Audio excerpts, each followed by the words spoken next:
Three, two, one. Cole, tell me about your penis. Hey everybody, we're Uh, Nefarious Reels. I'm Ninjedi, and I'm Cole. and he's about to tell us about his penis.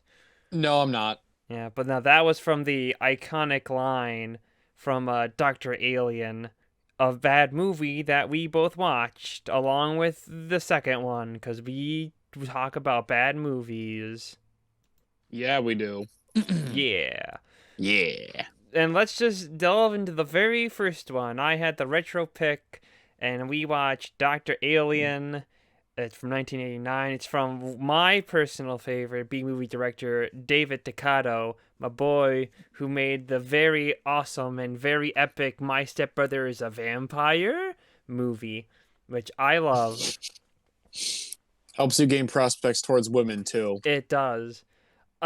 Basic synopsis is there's this guy Wesley who goes to college. He's your basic loser nerd smart guy character. He wears a fucking like sweater vest tie combo. He has zero prospects with women. But then a new teacher oh fuck, I forgot to go over the intro. The intro has just this guy, this like professional looking guy driving his car, and then this beam of light is chasing after him behind him, and I'm partially convinced that the freaking warehouses he drove by are the same one from Demonic Toys. Oh my god. And fucking the beam of light has him fucking crash his car and it flips over. And that is Wesley's like biology teacher, but now there's a new biology teacher, Miss Zenobia, and she injects fucking glow stick fluid into his ass, and it makes him a fucking stud, and gives him like a weird alien antennae penis probe thing out of his head that That gives helps him him gain more prospect towards women. all prospect towards women. And shenanigans ensue. Cole, what do you think of Dr. Alien? I mean, I didn't hate it, but maybe it's because when you recommended My Stepbrother's a Vampire to the film club, now my expectations were a little too high with David Decado, and this one was a little more bland to me, and the story felt a little more non-existent, like nothing too much happened you compared have to you have to understand vampires. production interference. My Stepbrother Vampire was fully David Ducato's control. This one he was hounded on by Full Moon. He had his Full stick Moon. by Full Moon. I'm putting anything that makes this less somewhat lackluster. I'm just putting it all on Full Moon's fault. David Ducato would have made this a million times better. There would be way more scenes of dudes in their underwear. But keep going. I cut you off from your general thoughts. Oh yeah, what else? I'm trying to even think of what else, because that was like my initial thoughts. But then again, like some of the I don't know, I didn't like Wesley too much as a protagonist compared to I already forgot Fabio Judd from From Step Brothers a Survivor. Vampire. Yep, from Survivor also. Well, Fabio wasn't really the main character of it. It was his I know, stepsister. but he was the cooler one though. Yeah, he was pretty cool. I mean, Wesley. He's the cross between Josh Peck and Ralph the Movie Maker in appearance. Like that, like the older Josh Peck, like from the first two seasons of Drake and Josh. Yeah, but then you cross him with like Ralph the Movie Maker. That's what he Mm-hmm. looks like. The film's Yeah, really, really weird, but that's like, of course, the charm of it. Is its strangeness. I mean, one of the first lines after the new teacher introduces herself is literally, "Oh, tell us about your penis." And then I did a spit take, or I would have done a spit take if I was drinking water. Thank God I wasn't. But classic line. We get absolute bangers like that. but yeah, you get all those great lines. You get it's even more funny when you get like the weird narration from Wesley where he's explaining what's going on, or I think it's like more past recollections, it seemed, because he explains everything as what kind of happened from his perspective too. He'd be like, "Oh yeah, my night was strange, but I didn't realize how truly strange it was gonna be that night." And it's also even more funny when the sub comes in and Yeah, she's like talking all everyone about sexual reproduction, Like and that's all the all she guys are like talks so. about of it, and they're like, "Yeah, sex and boobs and stuff." I was honestly waiting at some point for them to just be like, we're not even talking about that. We're talking about osmosis or evolution right now. I don't know. Well, I mean, we learn why she talks about sex so much, and when it's revealed, because Oh yes, spoiler obviously the alert, she's reveal. an alien. If you couldn't guess Wait, by the what? plot, No. yeah. What? I know. I wouldn't have believed it. I can't believe a film called Doctor Alien had an alien in it. My jaw is on the floor right now. I unbelievable. I am crying, What pissing, a and shitting at the same time from and this shocking vomiting. fact and coming all at All once. five All things. five senses. It's called the number five. I did a number five everywhere. Number five. Crying, pissing, shitting, vomiting, and coming. Mm-hmm. We're getting a little all over the place, but Okay. yeah, Yeah, Wesley let's. is basically just you have your standard. Wesley's the nerdy kid, and he's got his like his cool best friend character. Yeah, Marvin. Marvin, and he can't pick up a girl he likes, Because and he's a loser. yeah, he's a nerdy loser who only cares about studying. There's also a jock character, but he's kind of unimportant. He's just there for to be made fun of this whole movie. Yeah, no one's really important unless it's Wesley, mostly. Yeah, the bully character And is just there to be made fun of and be part of the most epic fight scene in cinema history. But then, but they get a new substitute because his teacher gets injured in a car crash, which is pretty funny shot when he hits the car. Because for a second I thought, Mhm. why is that? Why is his car stopped? Oh my god, he hit that car! I was tricked and I was bamboozled. I thought the car that was stopped was his car. I had no idea why it wasn't moving, but then he just careened off it. All right, I forgot to mention. There's actually a reference to an earlier film David Ducato did in it. The cereal, the first like A breakfast scene. cereal? Yeah, the Yeah, I read cereal that in the creepozoids. trivia.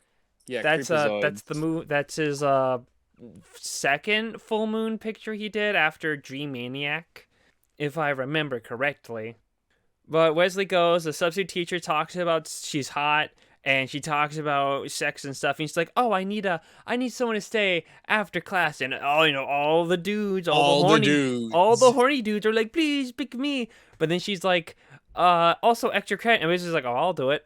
And then she picks Wesley because he's like, and behaved much as she explains it to him, he is unattractive and is not like fit at all, and is the only No, best way for her experiment to be effective, where we get this vitamin.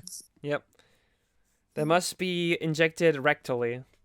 Yeah, like into your. Don't even pull. They don't even like pull his pants down either. It's just right in there. They just go doink and bump, and then it's done because that's the sound effects they just use for it. I love those sound effects. They make me chuckle every time. Yeah, but once they inject him with it, he becomes cooler. He is able to talk to girls. His prospect with women's increase.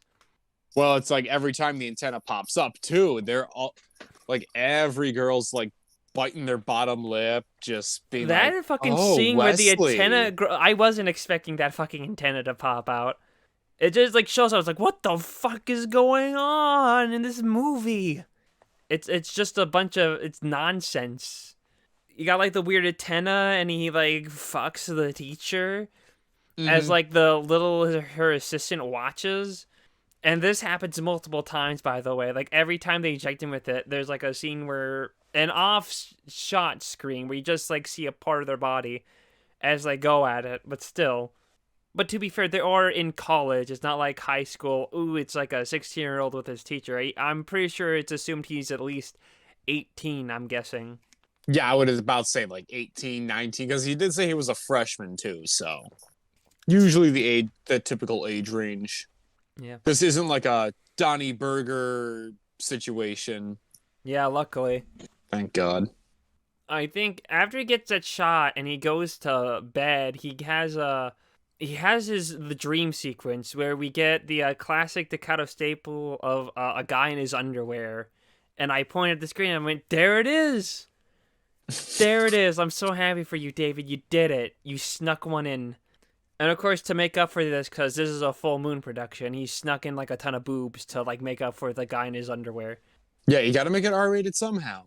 It's kind of weird. It's not like R rated. It's like unrated, I think. But I do think it's kind of strange because like the title, like Doctor Alien, this doesn't look like. It looks more kind of like a like if you like the poster, it looks more like a kid movie. Like, oh look, Mm-hmm. there's the alien. And it's like Doctor and there's space, and it kind of looks like a kids movie. But no, there's sex, there's boobs everywhere in this fucking movie. There's swear words in this. This is not a kid's film. Do not buy this for your kid. Or maybe do buy this for your kid so they can get the taste of the Decado. Get them hooked on it. Get hooked on the Decado, baby.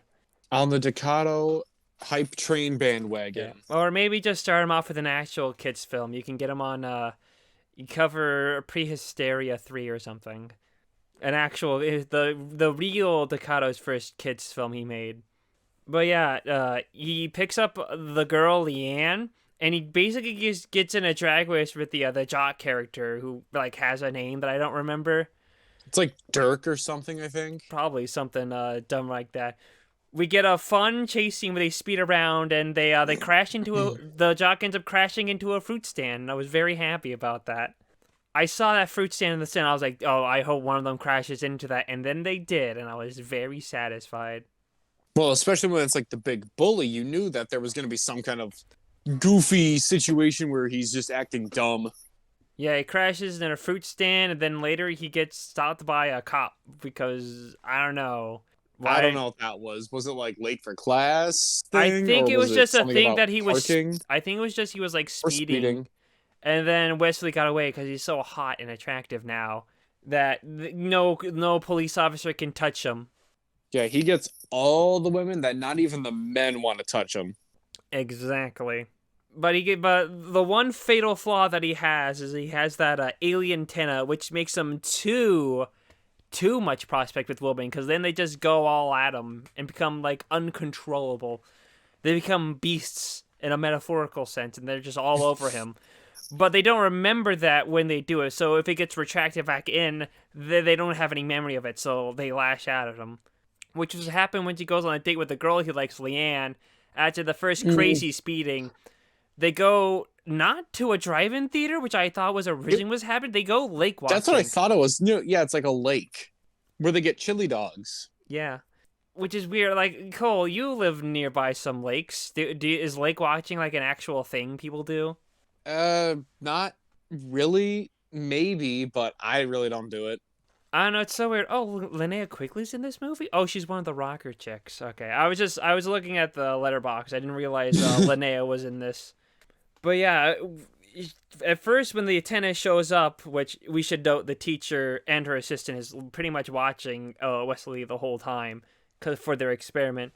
When it shows up, Leanna just gets all over him, but then it gets retracted for some reason. He's like, "You threw yourself on me without my permission," and we're just like, "What are you talking about? You threw yourself on me."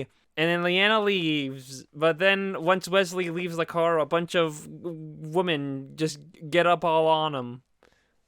Uh, All right, there we I guess go. before I continue like farther into just the plot, was there any specific moments that like stood out to you in the film?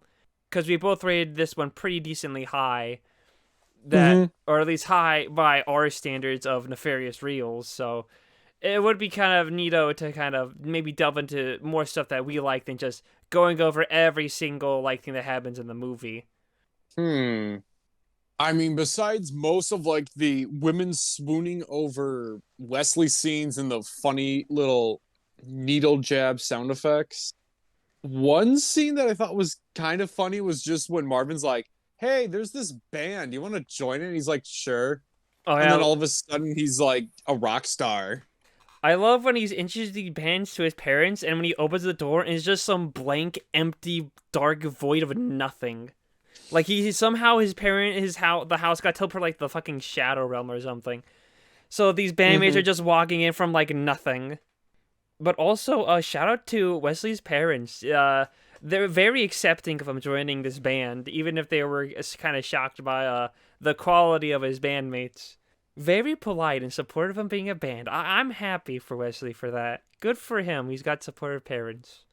Actually, I think I mentioned the fight scene he has with the bully. Yes, the fight At the scene. beginning, it's kind of normal. Oh, he flips around, but then they like do the fake slow motion, like you know how in a camera you pretend you punch in slow Yep. motion. Well, they do that when he does like the kick. It looks so crappy. But the best part is when he does like the flurry punch, like in a movie where they punch so fast, the person goes and their head goes back. But Wesley's just Hmm. punching like weakly, but he's doing the thing like he's getting punched a lot. Like you need to rewatch that scene because that is the goofiest shit. Just watch him punch him in the face repeatedly. It's so bad, but it's so fucking goofy. Hmm. Yeah, that fight scene very That fight epic. scene is pretty good. It is. It's very epic. But yeah, the whole time really is eventually Wesley does figure out that, the whole thing that's happening is the fluid that gets injected into him by the teacher is caused by this because he looks at the mirror and he gets to finally see his weird alien probe thing on his head. This antenna. The thing is like, oh, maybe this is the cause to all my problems. And Or then his brother walks in on him and he's like trying to hide it. in like a wool hat and it's like clearly moving, but the brother doesn't see it at all. He seems like he doesn't care. He's just like, why are you wearing a hat? Because my head's cold. Sure. Okay. Fucking loser. Yeah, keep your head warm. Yeah, keep your fucking alien probe warm. Keep your head penis nice and toasty. Use protection. Up there and down there. Exactly. I think a big thing, this film was, actually got bumped up a little higher for me score-wise when the climax came, because that climax is freaking crazy. Oh, yep. Yeah, pretty much where he's at the concert and then he talks to the teacher and she's just like, "Oh, the experiment we do." She reveals she's an alien. She like it's a Brazil effect. Mm-hmm. Like when they stretch the face out, that looked really good. I was like, "Oh my god!" Yeah, I was thinking it did. Now think about it again. It does. It did look a little bit like a lot how Brazil was Wait, hold with on. that Let face me see stretching. when Brazil came out. Maybe Brazil stole this from them. Brazil? I think Brazil's like 85, Yeah, if I'm Brazil's not mistaken. 85. Okay. Clearly, the director of Brazil saw this movie in the future and then went back to the past and stole it, obviously. In a classic future movie theft effect. But she rips off her face. She feels that she's this blue alien. It's actually a pretty good looking costume or a headpiece or whatever. It's actually pretty good. It doesn't look crappy. The lips actually move. I was expecting it's gonna be one of those like classic alien things where it's like, oh, it's just the head and they speak and their mouths don't move and they just talk. But no, the mouth actually moves and I think the eyes blink, if I remember correctly. Hmm. I don't remember. I have to rewatch the scene. A lot happens after the climb, but she basically goes, "Our alien species just can't get it up. Our males can't get aroused to impregnate, so we were trying to figure it out, but it's legal to experiment on our kind, so we just did it on humans. So you need to come with us back to our planet." Wesley just goes, "Oh, well, no, fuck that." And then naturally, the teacher does the one thing you do when you're denied. She gets her fucking laser gun and starts blasting all over the place. Blasting everywhere. Pow, pow. Yeah, she She goes. goes from the Frank Reynolds book. Mm-hmm. Yeah, they go. He goes to the concert play where he's having the concert with his bandmates, and then she just blasts down the door and starts shooting wildly. And then people are panicking. They're running away. People are falling off the same balcony over and over and over again. It's like the same pratfall. Someone does like a run, leap, flip over like that one balcony that they have. But my god, they're gonna use it to its fullest extent. Oh, man. That was a yawn. It didn't come up on the mic. Okay, good. I'll keep that in though. I'll give that long awkward pause of you yawning that didn't come through, and then you just saying that. Yeah, so let's see. Dr. Zenobia was started blasting everywhere. Mm-hmm. And then she, yeah, does the Scooby Doo mask reveal Scooby Dooby Doo. that, oh no, she's an alien. Who would have guessed it? Not us. No, we're still shocked by that reveal A about 20 twist that minutes not ago. even M. Night Shyamalan could do. M. Night Shyamalama Ding Dong. Exactly. Eventually, he does manage to stop shootout because he stole like the glow stick elixir. He's like, "I'll fucking destroy it," and they're just like, "No, don't do that. we'll leave you alone, Wesley. And then it gets broken anyway because his bandmates are like, this makes you increases your prospects with women. And then he invert and they fight for it and they break it. But then she's just like, her assistant gets horny and they're like, oh, let's go to Vegas. Okay, bye, Wesley. You being attractive is only gonna last for like another week. So good luck with that. Yeah, but wasn't it because Dr. Drax also put in that or took those drugs too? Because he was like, I hated him having all the fun. Oh yeah, yeah. He was taking it off on the side, and they bang. And then they bang and they make them They kitties make because their population is not doing well. they're on the verge of extinction. We have a whole epilogue. The teacher and their assistant hook up, and I guess they're just gonna make all the offspring for their planet because now it's gonna become an incest planet. I guess Dan Harmon would approve. The Um, villain from Old Boy would approve. yeah. The jock character gets like kicked out the football team because of steroids. His girlfriend becomes a prostitute and is dating a U.S. senator. Wesley's best friend Marvin ends up becoming a manager of a girl band. And Wesley and Leanne get together after college becomes successful because the moral of this whole movie was to stay in school, kids. Stay in school. Don't do post school after credit activities and have needles jabbed in your butt. Unless, of course, it's told to you by your very hot biology teacher who talks about sex all the time. Sex Because and then she's going to increase your prospects with women. like not even just increase it more, but you gain like all of the prospects towards women. You get every single aspect. Like you You can get see all the different bitches. dimensions now. This man has all the bitches. Even if it is only temporarily. That's really it. There's not too much to say about Dr. Alien. That's There's a why lot I of said like there's not scenes, a lot of stuff that happens overall. It's just kind of but eh. it's all fun, though. I mean, it's bad, but I was It's never goofy. bored. I was always interested. There's a lot of nudie scenes where women take off their shirts and show off their breasts because Wesley's that attractive. Then I don't really that's really it. There's not really much else I can say about Dr. Alien.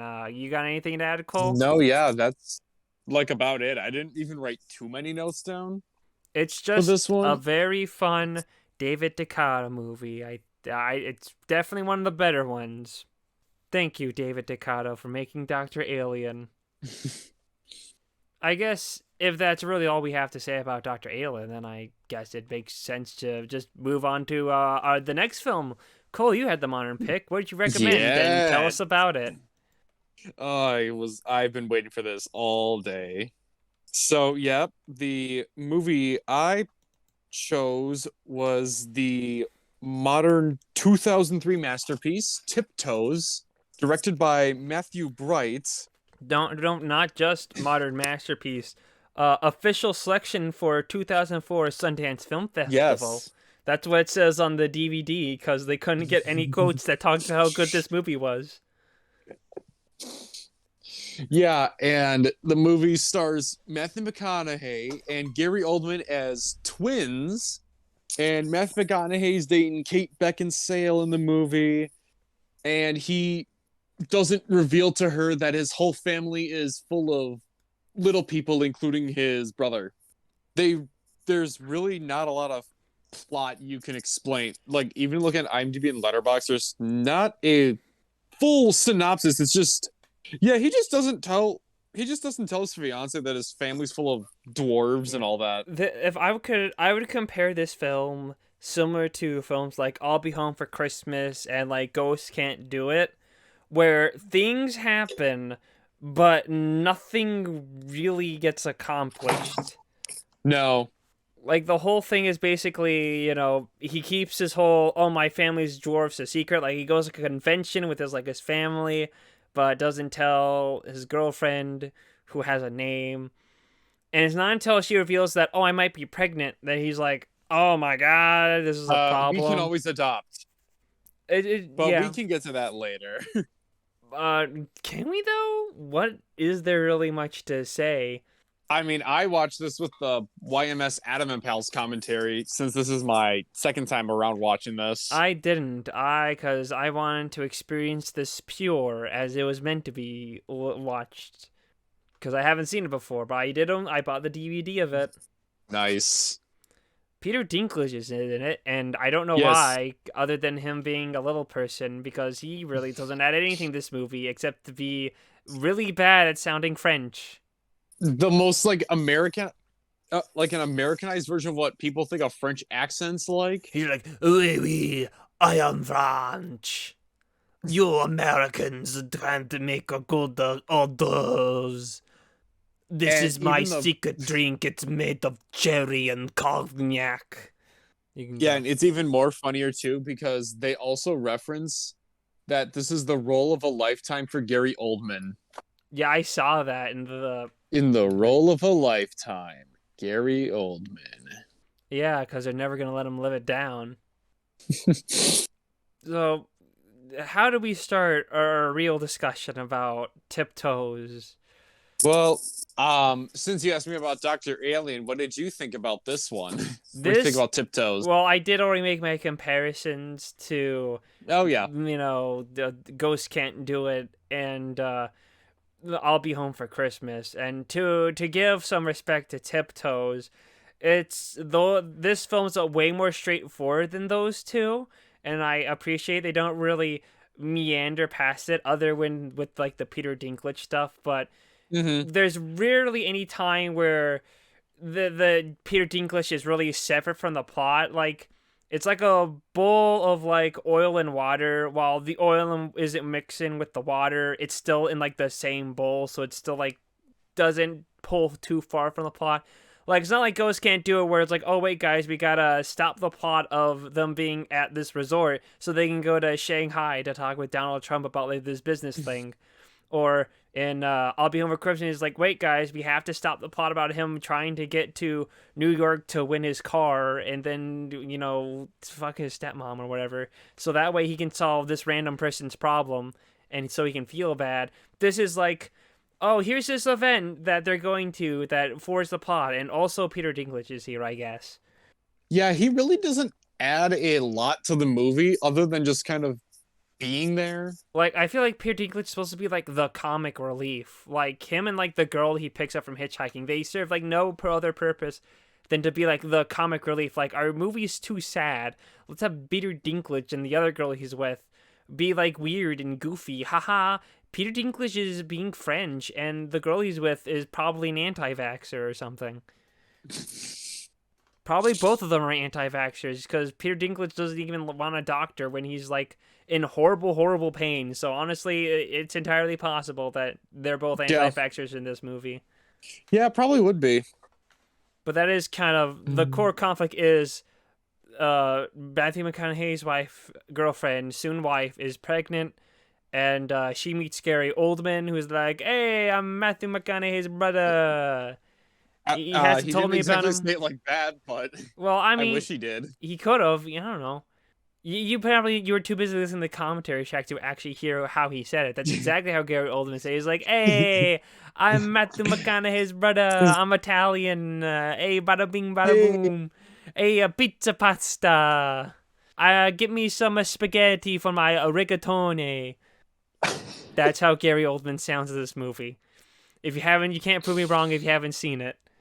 But he just shows up, and that's when he visits Matthew McConaughey at like firefighter camp, and he's like, "Why didn't you tell me that your families are midgets?" And he's like, don't call them that. No, they're dwarves. You can't drop Well, the okay. hard M like that." Okay, let's backtrack a little bit because when you mentioned the firefighter scene, it was funny because he explained it like, all right, so I'm gonna on this firefighter camp for a week, and you won't know where I am. And she basically takes like a 3 to 5 minute drive and knows right where he is. Yeah, I thought it was really weird. Because here's the thing: the Gary Oldman coming to their apartment, having their massive warehouse apartment place thing that I guess they can just afford off a firefighter's salary and an artist thing. Shows up there, they have a whole conversation. Then she goes to visit uh, Matthew McConaughey to talk and argue about that, and then she manages to drive back to the warehouse to Gary Oldman, and all in the same day, and it's still light and Yep. everything. Like it feels like barely any time has passed. It's like what? Yeah, there's not a lot of explanation about how we got from point A to point B to point C and then so on and so forth. It's just like stuff happens and then you're just going, is this all on the same day? And you just have to kind of accept it. Yeah, it's just kind of how it goes. It's a pretty straightforward, pretty simple movie. It's only an hour and a half, but it feels really short, but also really long. Because I feel like sometimes I'm like, oh, the film's about to end. Oh nope, we got another Nope. like 10 minutes. There is apparently a 2.5 hour director's cut of the movie. There is like a Yeah, better so like iteration. this is an original. So this hour and a half one that we watched is apparently like the producer's cut, is what it's been said. Okay. And yeah, there is a 2.5 hour Director's cut, 2.5 hour director's cut. Yep. Oh yeah, and here Peter Dinklage referred to the director's cut of the film as gorgeous, but criticized the producer's cut, calling it a rom-com with dwarves. Release the Tiptoes cut, Richard. Yeah, this is Richard Kelly's fault. God damn it, Richard. First, you're not gonna give us the fart cut. Now you won't give us the freaking true Tiptoes experience. What an asshole. Fuck that guy. I know he's not even a part of it, but fuck him still. Yeah, he probably does it. It's his alias. Richard Kelly and his many different aliases just Oh, to Matthew fuck Bright's his everything over. alias name. Okay, Exactly. Fucking Richard. Richard. I mean, most of the film is basically Gary Oldman showing Matthew McConaughey's girlfriend, like to different people to talk about dwarfism and that kind of stuff, and getting like the help they need. And then they get married after a scene where her parents meet up with Matthew McConaughey's family, and you think that the mother is gonna be racist Or to, like, yeah, sounding horrible towards the little people or dwarves. but nope, But that then was they're just like, for the they're a joke. little, they were former Orthodox Jewish people, and then they kind of Cut ties with aren't. like their great uncle, and it's just like, hey, can you be like have a Jewish wedding instead of a And they're like, Christian one? oh, okay. And then they don't even like show the uncle either. He probably died like before the day before, but they're like, well, we've already planned too much at this point. Just Yeah, go yeah, with that it. stuff. Fuck it, go for it. They should have had that uncle show up, and then he's racist to the little people. Just have him drop the hard M and everything. Go full Kramer. Oh my god, full Kramer at the Laugh Factory. Yeah, with them just dropping saying midget like the like look at them, look at them. But their child is born, and unfortunately, even though they're like, oh, there's a chance he might not be, and we'll be fine, and maybe everything will be fine. Unfortunately, directed by a dwarf doctor, of all people, that probably had to rub some salt on the wound. Which comes to the funniest scene where he's just like, "Are you doing okay? Yeah, I'm doing good. Matthew McConaughey, how are you doing? Damn!" And he punches the wall. Yeah, he like punches the wall. It's like, God Like damn a it! hard cut instantly the second after he says, "Hey, are you okay?" He's like, "Damn!" And he punches the wall, and there's a huge hole in it. Yeah, there's a lot of scenes that made me laugh more in this one, I will say. Well, do you think you laughed more in Tiptoes on your second watch because of the commentary track, Well, or yeah, do you think both like that. genuinely because of it? Well, both. I would say both in both ways. Where I'm kind of saying is, it was funny because some of the scenes are so stupid that it's funny, but then when listening to the commentary track, there was some stuff that Adam Scott, Scoot, and Gael would say that was really adds on to it, and especially that one scene when they're back home taking care of the baby, and then McConaughey calls himself a dwarf. And he's like, "Say it, say what it is. Say I'm a the dwarf. goddamn word. Say He's a the dwarf. line, Bart." I'm a dwarf. And then he's just like, "Yo, I think we should just get a divorce."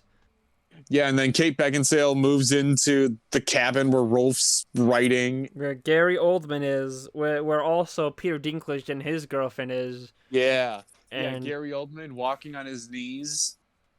And the film just kind of keeps going because I thought it would kind of end after the divorce or like after the wedding or something. I thought the film was gonna end. I was like, oh wait, there's like another like 30 minutes to go.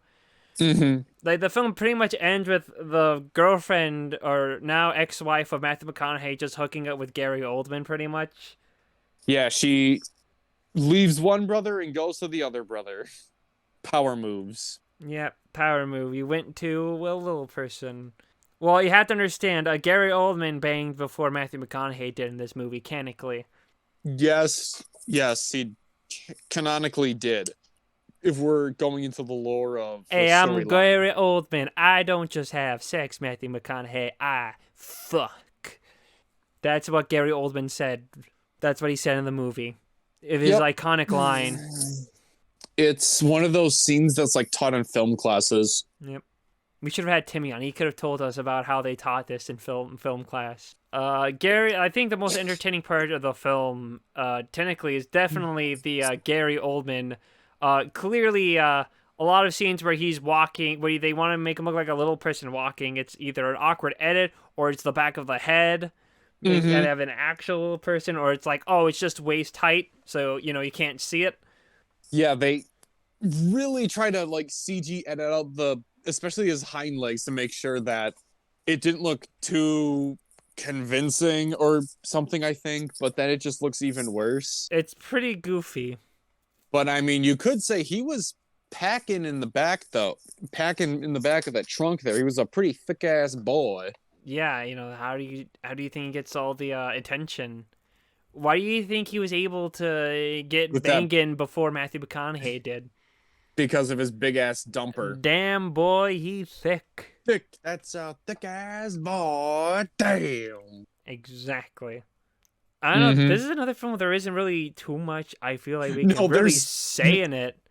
as much as I liked watching it again, unironically, or more ironically, there is not a lot that happens either. Yeah, both similar to Dr. Alien, both of these films, despite as wacky the shenanigans happen in this movie, they're so straightforward that you can really just breeze through your entire talk and just get to point where you just talk about what you like and don't like. Yeah. I don't know. Is there anything that you feel like there's anything left to add Oh, let's with see. Tiptoes? I'm trying to see what else I put in my notes just because that is.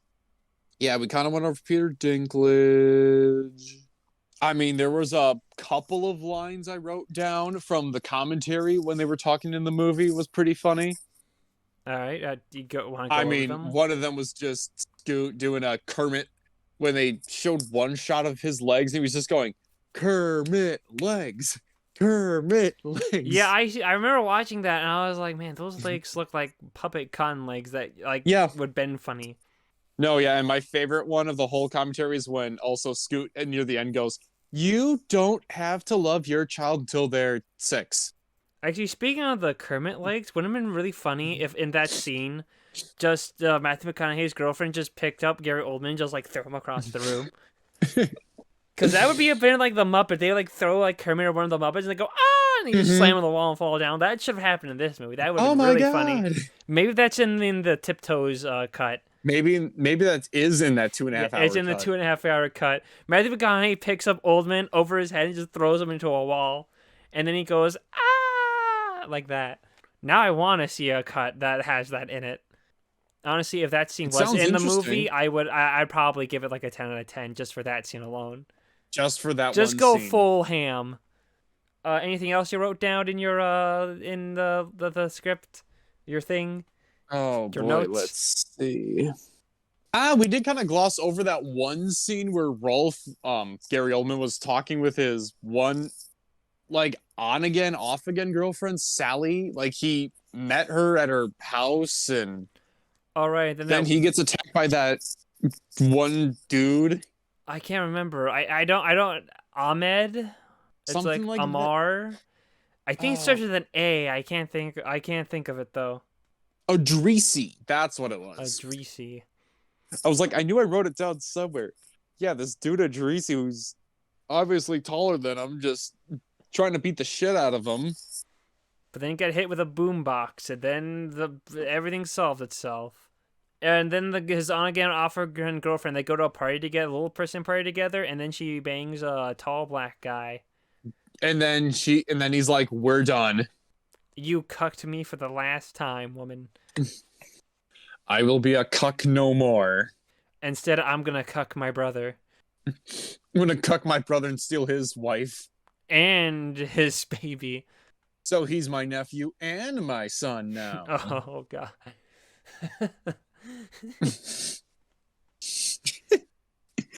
Classic. Classic gay old man. Classic gay old man and his little Kermit legs.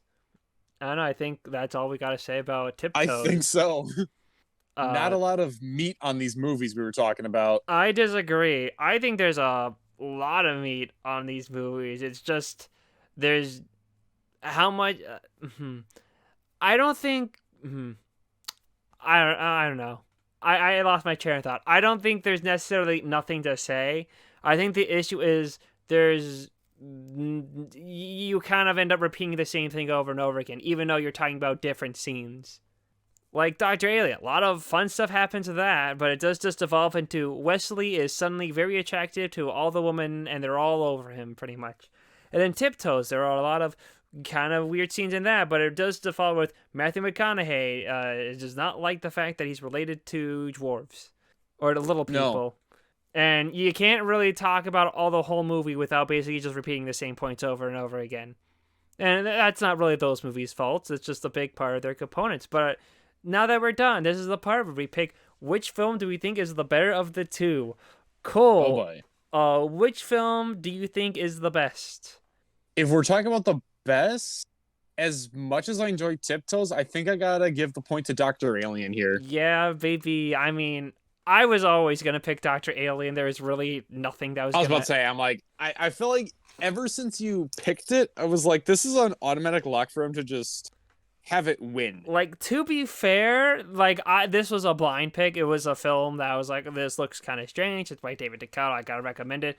I'm not gonna say it was always going to win in my eyes because I had no idea what you're gonna recommend. But when you recommended Tiptoes, I was like, I'm probably gonna pick Dr. Alien. And yeah, it's my pick too. I'm picking Dr. Alien because David Duchovny is a master craftsman. I don't know if this is my favorite full moon we've recommended, but I think Demonic Toys might be the better of the two. I'm on the fence on that, but yeah, it's still good. Full moon, you delivered another victory. That's three in a row. Full moon has yet to let us down. Wow. Yeah, Evil Bong. Full Moon is the official favorite studio of Nefarious Reels. Yeah, I mean, Evil Bong successfully beat Garbage Pail Kids. Demonic Toys successfully defeated Morris Needs Moms, and Dr. Alien has successfully defeated Tiptoes. So that's a point for me. They're on a roll. Point for you. Point for Retro. Yep, I'm coming back. I'm coming back around, Cole. Better watch it, your ass. I just put it on. Check the tallies. It's currently 5-5-1 right now. Nice. And 6-4-1 for Modern. Very nice. And to give Tiptoes credit, it is better than, Ghost Can't Do It and I'll Be Home for Christmas. I think the Tiptoes is better than those two films, as I've discussed them before in discussion. So more enjoyable than the Kissing Booth movies. Yeah, I think so. Well, I mean, it's better than 2 and 3. Better than 1. Yeah, probably. Hold on, let me look at my list. Let me see if I agree with that sentiment. Yeah, I'm even putting Tiptoes above I'll Be Home for Christmas. No, I think Kissing Booth is better because it has Tuppen. Oh, like, right. you forgot the Tuppen factor. Like, Gary Oldman's, like, cool and all, but he ain't no Tuppen. Let's be real here. Mm-hmm. Tuppen supremacy. Tuppen supremacy, baby. Best Kissing Booth movie. Release the Tuppen cut. Release the Tuppen cut, Richard. Holding in all these Richard, good cuts for your own gain. This is all Richard's fault. God everything. Damn it, Richard. But on that note, since we're done with our discussion, now we get to answer some questions from our very loyal listeners. We got a nice little handful, so start our first one From Mattias, we have two Mattias questions, so I'm going to sandwich those into all the other questions. First one, who are some of your favorite characters from animated movies or shows? Oh, Yeah, so this is animated stuff. John Silver from Treasure Planet, he's really good. Especially on a rewatch as an adult now, I enjoy him a lot. ooh, I like that one. Yep. Do puppets count? Can I pick Kermit the Frog? I don't think puppets do because they're more live, lively, Live maybe. action ish? Yeah. Like they're just puppets in a human world. Mm-hmm. Oh, yeah, unrelated, but in the question about like crushes we had when we were kids from shows, I forgot. I think Yumi from Hi Hi Puffy Ami Yumi, the goth one. She was my goth girlfriend pick. I have no idea what you just You said there. don't know as in you didn't understand what I said, or it was just you don't know what I'm talking about. I don't know what you're talking about. Okay, so Hi Hi, I hit my mic and it almost fell over. That was dangerous. But Hi Hi Puffy Ami Yumi show, it was an animated show on Cartoon Network, which is about like these girl performers who are real. They sung the Teen Titans theme, and this was like a cartoon version of them, I guess. Only one of them was like the cutesy like girl, and there was like the goth girl. And I'm pretty sure the goth one was Yumi, and I had a crush on her when I was a kid. So I just want to throw that Hmm. out there. Let me see. Can I remember any other animated characters? I'm looking at some animated stuff. I honestly, just because I watched it last week, Puss in Boots in The Last Wish, both that character and that the wolf Grim Reaper was Yeah, super awesome. yeah, agreed. I watched that recently too. Very good. Puss in Boots, Piss and Balls, very good character. Pussy Boots. Yeah, Pussy Boo, very good. Death Guy, really good. Goldilocks family, pretty good. All characters in that was pretty good, except for that fucking cricket. I hated that cricket. He sucked. Oh, that cricket. I did not like the cricket character. He was. Well, you know, you shouldn't really be doing this. You're losing a lot of your men. You're just a sociopath. Consider this my resignation. Who else? I loved Woody and Buzz from Toy Story as a kid. They're Yeah. pretty cool.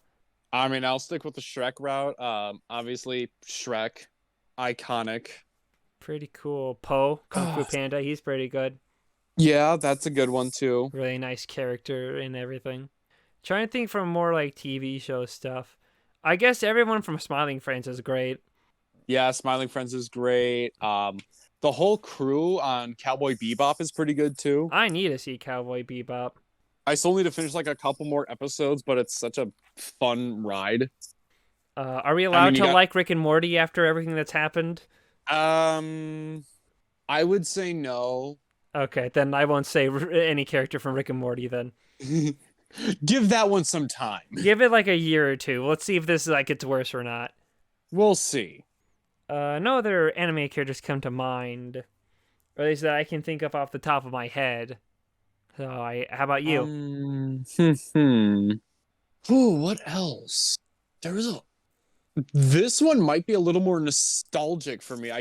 This one just popped in my head, but oh fuck, what were their names? The Road to El Dorado. Oh, those characters? Yeah, those two lead guys. Yeah, I know who you're talking about. Those the good choices. Very good. I don't remember their names either because it's been a really long time since I've watched it. I should watch El Dorado again. That was such a good movie. Leo and Miguel. El That's what they were. Dorado, El Dorado, El Dorado. Yeah, that is a movie that does not get enough love. That is true. I think it does get a lot of love, just not in like any like the big circles because they're too busy talking about like Disney or Disney and DreamWorks and like their like big Pixar. CG movies that they're making. I think we answered that sufficient. Let's move on to a question specifically for me from Robert. He basically asked, since I studied video game design in college, it wasn't design, it was video game programming, like like the mechanics and stuff. If I had any stories, I probably have a lot of small stories, but they aren't all coming to mind. I did think of a couple before I went on, but I think some of the main ones was at the time where I was staying. I was actually, because the school I was at was actually not a big school, but they redesigned a whole building, like a newspaper building, and they used the first like 3 stories in the basement for the school, and then they had an extra like 8 floors, so they used those for Oh, apartments for the students. So I was able to stay in okay. there, and I was just basically just snacking my way through that. And at one point, I was like, I'm gonna make a whole actual meal, so I got everything out ready to prepare in the middle of the night, and then the fire alarm goes out, and we all have to evacuate the building. Oh, And it basically it turns out it was just revealed. Oh yeah, that was just a drill, but we didn't tell you guys about it. oh, great. And just to note, I lived at like the very top floor, on like floor 11. So I had to walk down all these stairs. 'Cause you can't use the elevator when a fire's happening. So I gotta walk down all the stairs all the way to the Yep. bottom, then leave. And then I came back, rolled the oven up, and I looked at all the ingredients. I'm like, no, I'm not cooking anything. I put too much effort in this fucking fire drill. And so I just put everything back, and I didn't make anything to eat. Uh, Yeah, that's the one thing I'll never forget about specifically college living in the dorms. Fire drills. yeah, the one fire drill I was a part of.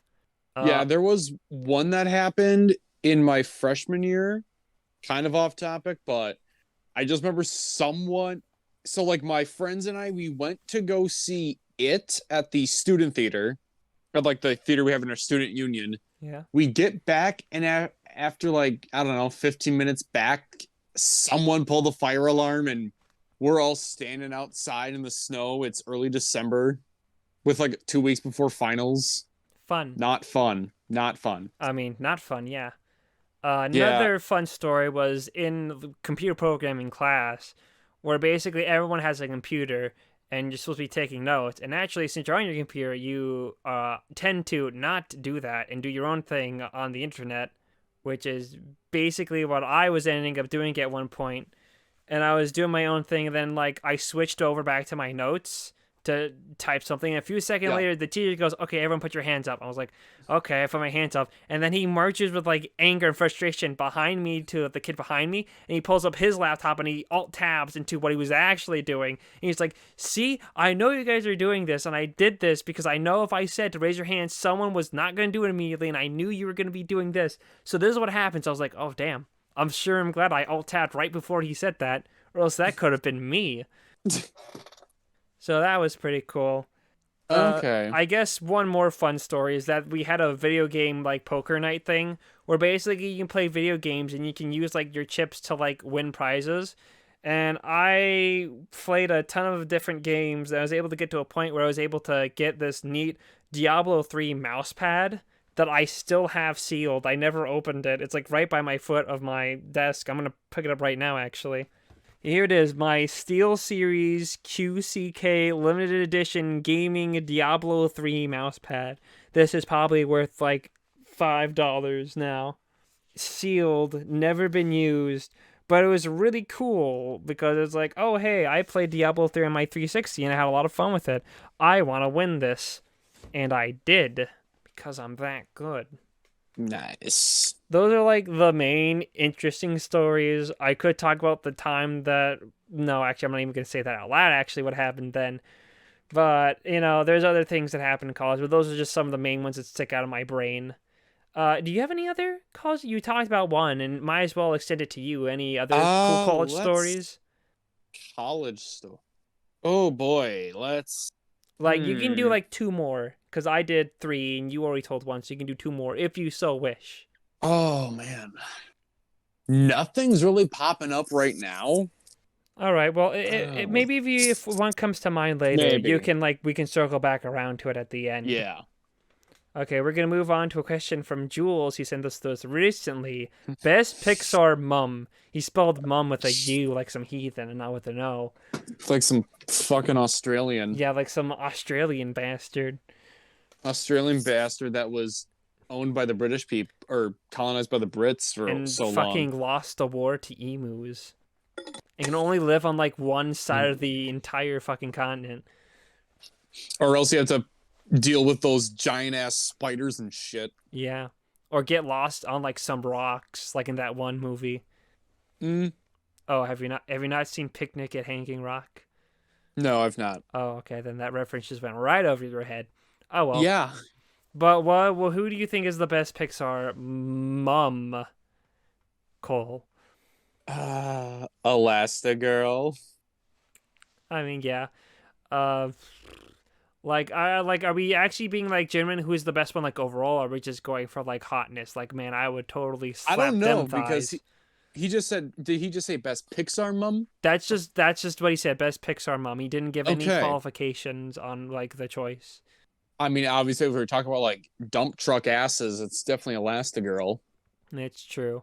Though then again, she can like morph her like ass into any shape you really wanted. Is that really fair to all the other Pixar moms?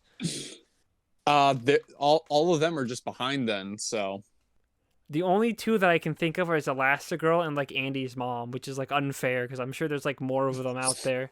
yeah, there's The definitely more, but that's not who anyone talks about. clearly the best Pixar mom is the Queen Ant from A Bug's Life. I don't know. I think the only one I remember is Andy's mom because I watched Toy Story like a lot as a kid, so her Okay. voice like always is the first that comes to mind. I don't know. I got nothing else to say really. I think that answered the question. Yeah, I think we just kind of narrowed it down like to the like top two tier ones, and then yeah, that was just it. Yep. Okay, we got another question from Robert, which is what canceled show would you most want to bring back? I would say Total Drama, but I know their HBO is bringing it back for like 2 seasons, but then again, they canceled like every show on the platform, so that might actually be a correct answer. I don't know. What season is of anime? I wouldn't mind another season of Ninja Ju. I love that show. Yeah, this one's weird for me because I don't really watch too many shows, so I can't think of one specifically that I would. Well, honestly, if there's another season I'd like a something, it would be Parks and Rec. I like that a little, like kind of a little more than The Office. I haven't seen either show, so I'll just have to take your word for it. Yeah, that one was good. I was gonna say that 70s show, but then I just realized that there's that 90s show coming out in like a couple days on Netflix. Apparently, Kenny versus Benny was originally gonna have like another season, but that didn't come through. So maybe that for you Hmm. Canadians out there. I've seen a couple episodes of it. It's actually a pretty fun show. So maybe Hmm. if it did get re-released and it gets like a wider appeal on Netflix, that would be kind of cool. I would also like a redo of season 8 of Game of Thrones. Also, Make a season 9 where they like hit a time warp and then they have to redo the events of season 8 again, yeah, but with they future retcon foresight. season 8 and make it better. Yeah, that would be nice. It's hard because there's like old shows I like, but like how do I know if renewing them they won't just fuck it up? Yeah, that too. Like I feel like you have to try to think of something at some level of like a recent show. Like you can't go for an old one because if they renew it, they might just screw it up. If you do a more recent show, they could probably still get it in those original people that made it so good. Mm-hmm. Yeah, I can't think of any other ones possibly right now. Another issue is there's some really good shows that just end right. Like I don't want to say regular show because I think that last episode's really good, and I don't think you should Mm. have another one. Yeah, there are definitely those cases where like shows kind of end at like the right time and stayed their course. They did what they need to, and then left when they were no longer needed. Mm-hmm. They should bring back A 1,000 Ways to Die because that was just pure garbage trash show, but I like it a lot. Any of those Spike TV shows? Well, just A 1,000 Ways to Die. That's like the Just only a one thousand I. ways to die. That's the only one I ever actually really watched. It's trash TV, but it's like the best kind for me. But it's like stupidly funny It's at the same dumb, time. stupid fun, and I like it. Fun fact: one of the animal expert in A 1,000 Ways to Die, he shows up in Jackass Forever. Oh, Like when I saw him in Jackass Forever, I was like, "Oh my god, he was in A 1,000 Ways to Die! Holy was crap!" which one was he? You know the guy who brought out like the spider? He's like, "This thing's got some Oh, the fucking spider. Okay. chompers." That's him. He's Yeah, in A yeah. Thousand Ways to Die. He shows up multiple times to talk about like the poison animals that like people like eat or like lick or Yeah. shove with their ass. Interesting. That was pretty cool. All right, with that question out of the way, we're circling back to Mattias with for our last Yeah. question. What are some places you like to travel to? I would Ooh. love to visit Cole in the state of Wisconsin, where he can show me all the best beers to drink, and then Yeah, I best don't. beers, best breweries. And then I can finally give him a Blu-ray copy of Suburban Sasquatch. I would love to go to England, but not for film club because I got family there, and I haven't Oh, seen them in a really? while, so it'd be pretty great to go up and see them up there. And then I guess I can meet up Tom and Pond too, I guess, and whatever Brit guys are over there. Yeah, domestically, I would say visit a little more out west. The furthest west I've gone has been like Kansas, You should and go then to. most southern I've been is Key West, the Keys in Florida. I visited Texas the two went no last winter. Yeah, last winter, and I kind of want to go back. It was in the Austin area, which was a pretty nice city, but we weren't there too long. I'd like to visit a little more of it. I would like to go to Memphis, Tennessee, so I can see the Bass Pro Shop pyramid. Oh, Like that's like really cool. Like fuck the pyramids of Egypt. It's rough, coarse, and it gets everywhere. Yeah, that's the joke. The pyramids in Egypt. That was that was the joke because there's mm. sand there. And Oh, right. Okay. that's what I was alluding to, Cole. Okay. You made me explain another joke's no longer funny. Yeah, it's no longer I'll just funny. I'll edit it out and I'll just put in a laugh track over what you when you were like that sand. It'll awkwardly cut in and then it'll awkwardly cut out when like I speak again. I do it. I did editing stuff on these episodes before. I could do it. Mm-hmm. Oh no, I believe you. I wouldn't mind going to Australia, and then I can go over to the Hanging Rocks and then never be seen again, just Oh like the boy. movie, because a giant spider got me. Oh no. What other random things that make really no sense to any other context but my own of where I would like to visit? I'd go to Egypt and go in the middle of the Nile River and say I'm in denial and then leave. Oh my word. I would like to go to a Waffle House because I've never been there before. That's a place I'd like You've to never go. been to Waffle I House? I never haven't been been to to Waffle Waffle House House. in years. I've never been No, in yeah, we one, got a road period. trip. We got to go like it's more of a south thing. So you have to go to like Indiana. I know when I was in Nashville a couple weeks ago, there were a few in Tennessee, I don't know. Kentucky. I know where my family's planning to fly over to Connecticut for a wedding. Maybe they'll have some over there I can go to. And I can check that off the bucket list. Maybe, but South's definitely where to get your bargain for Waffle House. Like the quality of Waffle House increases the further south you go. Yes. So like, especially when you get to like Kentucky, Tennessee, Georgia, Florida, much better chances. If anywhere like internationally, I've always kind of wanted to visit Canada, specifically more like Toronto area, Vancouver, with their especially with how some like the culture is there and You want to see if you can see a horse person, don't you? A yeah, specific horse. a first person, yeah. I like to go to the South Pole to see some penguins. Ooh. Well, maybe not the South Pole because that's probably more dangerous. I know penguins are like there's other regions where penguins live. Probably one of those. I'll go where Werner Herzog went, so I can see a penguin run to a mountain, and then I'll race it. Oh, I was about to say that you could do a National Geographic type Nah, of I narration. want to see the penguins because I want to race them. I want to beat them in a race. I'm going to show them who's boss. You think you're so good at swimming? I'm going to put you in your fucking place on land. Oh my. I don't think I have really many other interesting things. Maybe I'd go see the Mount Rushmore. That would actually be kind of cool. The idea of carving presidential faces into a big rocky mountainside is Mm-hmm. actually pretty neat, and I wouldn't mind checking that out. Or the Grand Canyon too. I've seen the Grand Canyon before. It's nothing cool. It's just a big hole in the ground. I still haven't seen it though.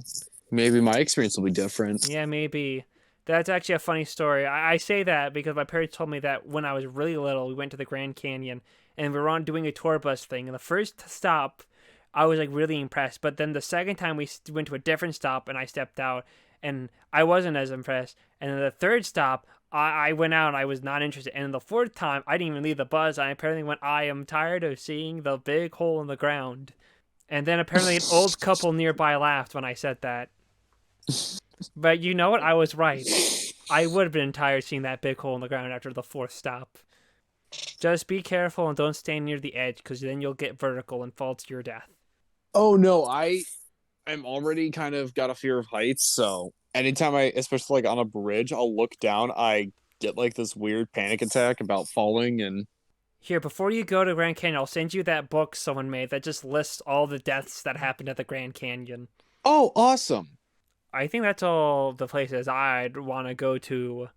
How about you? Any other places you want to go to? Uh, I don't know. Usually I'll say like also like Canada, like the UK, Europe. You know, all the standard places everyone goes Yes, to. standard I know what Poland. I'd go to Poland because my family, Poland. but the family on my father's side comes from Poland. They had to Mm, flee it because, World War II and everything going down and all that. So it would be cool to get some, like, family connection there and visit mm, there and see how everything's going. yeah. I think that's all I gotta say. Yeah, I'm kind of a little wrapped up there too. Yep, so I guess that's all the questions. You got any college stories now that we're at the end? No, still nothing popping up. Dang. Well, anywho, if that's it, then that means it's time for recommendations, where Yeah. we recommend the movies, a retro and a modern pick. Since I recommended the retro this episode, Cole, what is your retro pick recommendation? Yeah, so it didn't take me too long to think of one, and I remembered this certain movie for, well, now that I've done a movie that was offensive to little people, this is just offensive to everybody. And there was a certain criticism of Tiptoes where they said Gary Oldman portraying a little person by Peter Dinklage is like doing blackface, and the movie is Soul Man Oh boy. from the 80s. Yeah, the 80s. Nothing bad ever happens then. No. 1986. Yep. See Thomas Howell? Yep. Uh, yeah, let me put that on the watch list, BB. Let's go. Is there a 4K of this? No, because they're afraid of quality. The actual quality of film. Yep. Anyway, I guess that means time for my pick. I have the modern pick, and a horror film called Mithrigan has been out for a good couple weeks. So why not recommend another film with a similar title to it? I mentioned it before, and I'm gonna recommend it this for next episode. We're doing 2011's Megan is Missing. Oh my god. Yep, we're I doing have it. been I've been meaning to see that. Holy shit. Well, now you have an excuse. Mithrigan is missing, baby. Let's go. Well, I think the funniest part about that movie is specifically that like people on TikTok were saying it was like the scariest thing they've ever seen. Well, let's not get too deep into this discussion. We can say that for next Okay, episode. yeah. Okay. But if you don't want to get spoiled for Soul Man or Megan is Missing, how about watching those movies? And don't forget to ask us questions to answer for next episode. And hey, how about liking, subscribing, and all that junk, and just giving us your love and support, because you secretly love us, even though you don't want to say it. And we'll see you all in the next episode. Have a good day. Have a happy Happy Morbius. Morbius. Release the fart cut, Release the Richard. fart cut. Release the Tiptoes cut. Uh, Release the Tuppen cut. release the Tuppen Tuppen cup. supremacy. Richard. Happy Mithrigan, everybody. Bye. Mithrigan missing. Mithrigan is missing, everybody. Bye. I Bye.